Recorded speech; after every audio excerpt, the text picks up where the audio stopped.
beras kuning.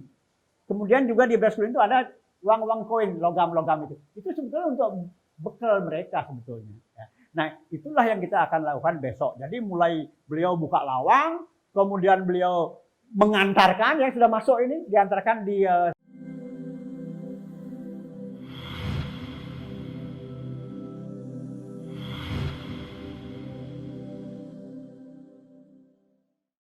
Rahayu, Rahayu, Sugeng Dumadi, Om Ilahing Toto Winaji, Om Awignamastu Namosidam, Om Swastiastu. Para pemirsa Hanantara TV dari Sabang sampai Merauke, pada kesempatan kali ini, Hanantara TV sedang melaksanakan wawancara bersama dengan Bapak Idewa Ketut Suratnaya. Wawancara ini bertema filosofi entas-entas dan makna sesaji yang digunakan saat upacara entas-entas. Lebih jelasnya, mari kita saksikan wawancara berikut ini. Om Swastiastu. Om Swastiastu. Mendengarkan tadi uraian dari Romo Resi, saya ingin menjelaskan supaya kita paham semua apa yang disampaikan oleh Romo Resi, karena tadi bahasanya campur aduk itu. Nah, jadi begini, ini cerita tentang entas-entas itu bermula di Pura Margowening di Krembung, Sidoarjo. Pada suatu purnama, umat melakukan persembahyangan bersama dipandu oleh Romo Resi. Nah, tiba-tiba umat itu melihat kok dari luar pagar pura itu banyak kepala yang menengok ke dalam. Ya, banyak kepala yang, tapi siapa itu? Umat itu bertanya pada Romo Resi, Romo siapa? Kepala-kepala siapa itu? Romo Resi satu tidak bisa menjawab, karena Romo Resi juga tidak tahu siapa mereka-mereka itu. Nah, kemudian Romo Resi mencoba mencari tahu dengan memohon. Jadi memohon ini bukan sekali, berkali-kali beliau mohon-mohon. Akhirnya muncullah seorang figur. Beliau adalah seorang, katakanlah putri ya, seorang putri cantik dengan busana emas.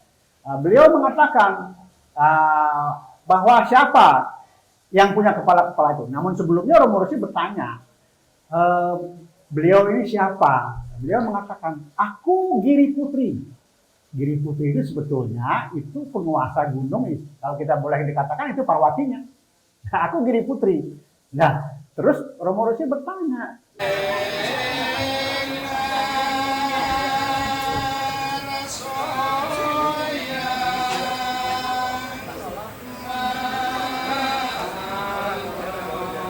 tidak bisa masuk ke pura, walaupun beliau itu ingin masuk ke pura tapi tidak bisa. Nah, untuk itu apa yang harus saya lakukan? Waktu itu Romo Resi belum jadi resi, masih pemangku ya, Mangku Karyono dulu beliau itu. Nah, akhirnya apa? Disitulah muncul, lakukan entas-entas supaya leluhurmu bisa sempurna. Jadi entas-entas itu nanti akan menyempurnakan leluhurmu sehingga nanti bisa masuk ke pura. Dan ini tidak hanya untuk leluhurmu saja, tapi ini sebetulnya kebutuhan untuk Nusantara seperti itu. Nah, kemudian setelah itu Romo Resi menjadi seorang sulinggih, menjadi seorang pandita. Nah, gurunya beliau, nabinya itu, Suwargi Pedanda Putra Gede Telabah itu, ya, Pedanda Gede Putra Telabah itu mengatakan, Nak Resi, tugasmu bukan membuat upacara, tetapi menyempurnakan leluhur-leluhurmu. Dan kalau ada umat yang memohon untuk menjadi pemandu upacara, kamu tidak boleh menolak. Itu pesannya sang nabi dulu seperti itu. Nah, itulah sebetulnya latar belakang kenapa kemudian Romo Resi ini berpikir untuk melaksanakan entas-entas yang pada saat itu masih menggunakan sesaji yang sangat banyak. Karena masih ya separuh Bali, belum ada Jawanya sama sekali.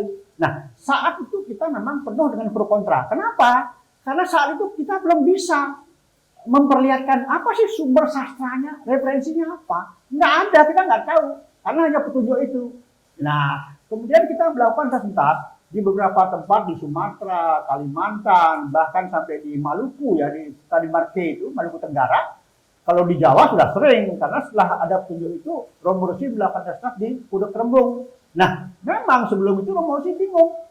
Saya harus diskusi dengan siapa tentang petunjuk ini. Nah, kemudian ada saya, kita diskusi. Akhirnya kita laksanakan entas-entas pertama di Pura Margowending itu, ya di lapangan di luar pura itu, walaupun saat itu kita masih banyak yang bingung, namun saat itu kita dibantu oleh teman-teman dari Bali. Zaman itu masih ada yang namanya Suwargi Pak Sutayase, IGAK Sutayase dulu, ya. Beliau membantu kita. Nah, kemudian setelah itu baru kita berkeliling sampai terakhir di Babel, ya di Pangkal Pinang, Tanjung Pinang, Jambi, kemudian Sangatta, Bontang, Samarinda, kemudian di Pulau Buru, kemudian di di Jawa sampai di Jakarta, di Bogor, di Banten kita dan lain-lain tempat ya untuk entas-entas. Nah, itu yang kita lakukan selama ini. Nah, belakangan baru kita menemukan sumber sastranya. Ternyata sumber sastra itu mengenai entas-entas ada di Bali. Ya, namanya Pustaka Iswara Tatwa, ada di sebuah gereja di Jalan Imam Bonjol dan Pasar. Nah, itu yang pertama. Yang kedua, di Jawa ternyata ada sumber sastranya juga, itu Niti Sastra. Dan sepintas disebutkan di dalam Negara Kertagama juga. Nah, akhirnya kita semakin yakin bahwa ini ternyata tidak salah. Nah, kemudian belakangan banyak sekali tokoh-tokoh yang juga atau kelompok-kelompok yang melaksanakan entas-entas, termasuk dari Bali, ya di Kediri, di mana-mana mereka melakukan. Artinya apa? Entas-entas itu ternyata sekarang sudah boleh dikatakan diterimalah oleh masyarakat kita. Nah, itu yang terjadi. Nah, kemudian saya bicara tentang sesaji. Memang entas-entas tadi dikatakan oleh Romo Resi untuk menyempurnakan, tujuannya menyempurnakan leluhur. Karena menurut Weda, menyempurnakan leluhur-leluhur yang masih bermasalah itu merupakan sebuah yatnya yang utama. Nah, ini juga direkomendasi oleh Bapak Inengadana dulu. Ya, kita lakukan. Banyaklah teman-teman tokoh-tokoh yang memberikan dukungan untuk itu. Walaupun kita masih bingung karena di Bali kita punya yang namanya ngaben. Nah, saya nggak mau bicara ngaben, kita bicara entas-entas. Sesaji utamanya sebetulnya tidak banyak. Ya, itu hanya berupa sesaji Jawa yang namanya pisang ayu atau sandingan. Hanya bentuk sandingannya karena ini berupa entas-entas nantinya kaitannya dengan leluhur kita. Beda ya dengan pisang ayu sebagai persembahan. Jadi pisang ayu itu kalau di Bali mungkin ya identik dengan Daksina Pejati. Itu inti. Nah, kemudian di dalam pisang ayu ini sebagai contoh saja ya, itu ada yang namanya cok bakal. Ini perannya sangat besar karena dalam cok bakal ini ada bermacam-macam filosofis di sini. Filosofinya macam-macam. Ada filsafat tentang Pancadewata, ya, ada Wisnu, ada Iswara, ada Brahma, ada Mahadewa, ada Siwa. Kemudian juga filsafat tentang Panca Mahabhuta. Ya, di sini ada Bayu, ada api, ada pertiwi, ada air, di sini ada eter. Kemudian juga filsafat terkait dengan 5 ras di dunia. Kulit putih, kulit merah, kulit kuning, kulit hitam, sawo matang. Sawo matang ini kita. Ya, jadi hampir semua, sebagian besar lah konsep-konsep dalam Hindu ini tercermin dalam cok bakal ini. Cok bakal itu artinya cikal bakal. Nah, ini perannya besar karena ini nanti akan membuka lawang gaib. Jadi nanti kalau Romo memulai upacara itu, beliau akan membuka pintu dulu di 5 penjuru. Ya, pintu daerah timur. Kemudian setelah timur, utara, barat, selatan, tengah. Tujuannya membuka pintu apa? Supaya yang kita entas ini masuk. Dan tidak hanya yang terdaftar untuk dientas masuk, beliau juga membawa entah leluhurnya, entah temannya, entah apanya, sehingga nanti walaupun yang terdaftar yang ikut sebagai peserta hanya 234, itu nanti bisa ribuan yang muncul, dan itu nanti malam baru ketahuan karena nanti malam mereka sudah berdatangan ini dan semua memberi jumlah. Ini sekian, sampai sekian. Tadi nanti malam sudah ketahuan berapa jumlah yang akan ikut terentas besok. Biasanya sih lebih banyak. Nah, dalam ketika besok Romo Resi membuka lawang, itu kalau yang masuk nanti banyak sekali, Romo Resi harus di backup di belakang. Kalau enggak dia bisa pingsan dia. Kita harus backup pada besok. Ya. Kalau misalnya sedikit yang lintas, nggak jadi masalah. Dengan mudah beliau buka pintu, buka lawang, masuk, selesai. Setelah itu beliau nanti melaksanakan puja dengan menggunakan sarana pisang ayu ini. Nanti kelapanya 2. Kelapanya 2 itu untuk Bopo Biung, leluhur laki-laki dan leluhur perempuan. Inilah yang akan dientas nanti. Nah, nanti ada kain 7 meter. 7 meter itu kan sebetulnya kaitannya dengan konsep sabta loka. Kita kan nggak tahu yang lintas dosanya kayak apa, karma buruknya kayak apa. Sehingga nanti ada yang hanya sampai di level pertama, kedua, ketiga, keempat. Ada yang sudah bagus sekali sampai ke misalnya bukan hanya ke berbuah suah, mahajana tafa, satya mungkin. Makanya 7 meter kita pakai, nggak boleh kurang, nggak boleh lebih.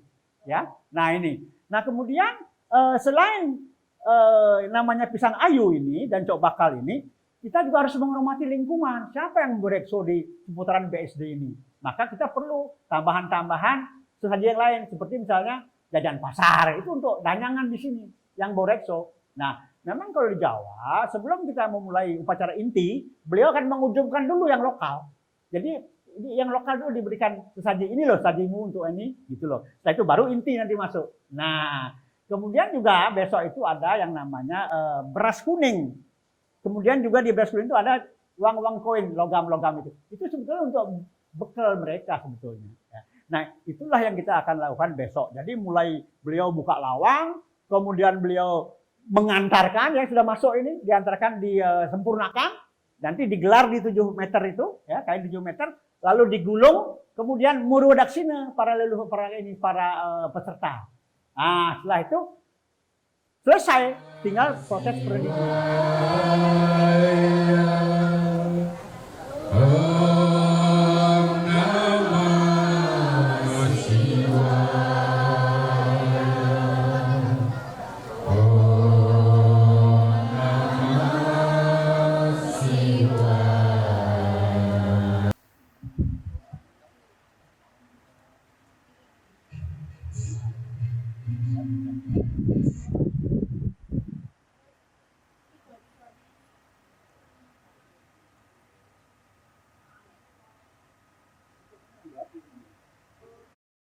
Libatkan pancayatnya, ada dewayatnya, ada resiyatnya, ada manusayatnya, ada butayatnya, ya, semua ada itu, nggak mungkin nggak ada. Maka dalam hal ini terkait dengan tasenta, saya ingin menyampaikan bahwa ada sesaji yang terkait dengan butayatnya. Makanya ada bubur sengkolo, 3 warna, bubur hitam putih. Nah, kemudian untuk leluhur sendiri ada bubur merah sama putih. Itu simbol dari sperma sama ovum, ya, atau ovum sama sperma itu, bobo biung.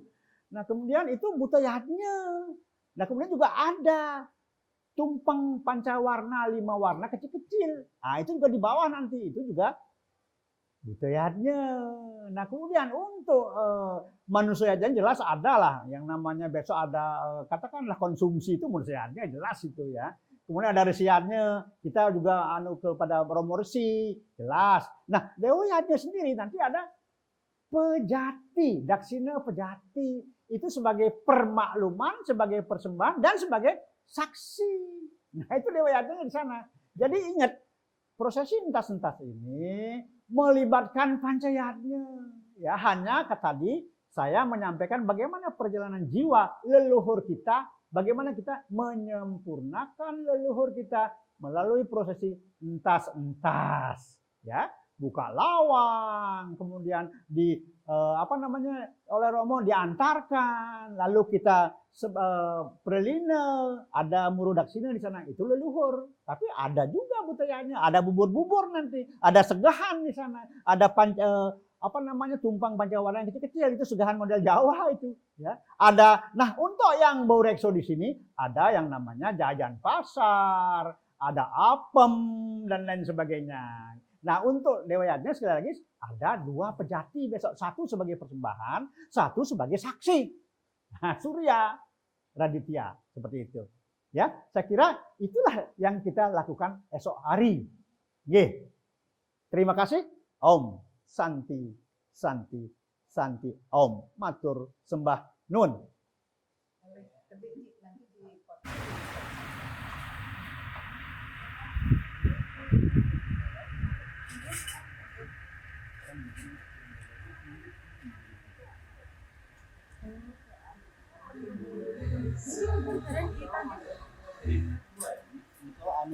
Dipasang di sini. Ya, tirta pengeras untuk membuka jalan ini. Nah, ini penting banget karena dimanapun kita menyempurnakan leluhur pasti ada yang namanya pengentas. Dan kebetulan besok acaranya entas-entas. Jadi sangat membutuhkan tirta pengentas. Nah besok ini tirta pengentas akan dimohon oleh Pak Nengadana dari pura.